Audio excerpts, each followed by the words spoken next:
Setelah viral seorang ibu live TikTok mandi di sungai tengah malam demi gift, kali ini muncul seorang ibu yang juga live di TikTok demi mendapatkan gift dari penonton.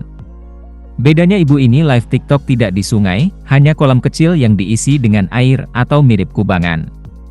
Seperti yang terpantau di akun Bocah Perik 1, dia live TikTok hampir dari pagi sampai sore hari dan penghasilannya pun cukup lumayan.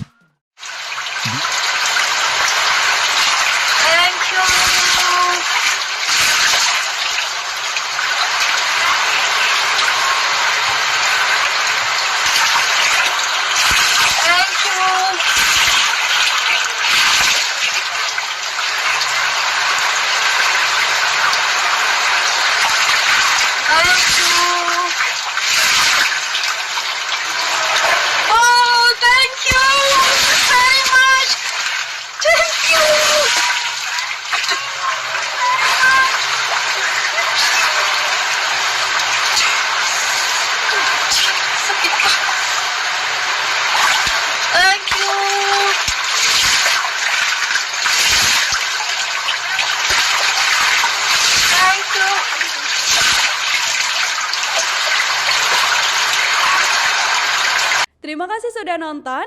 Jangan lupa like, subscribe, dan share ya.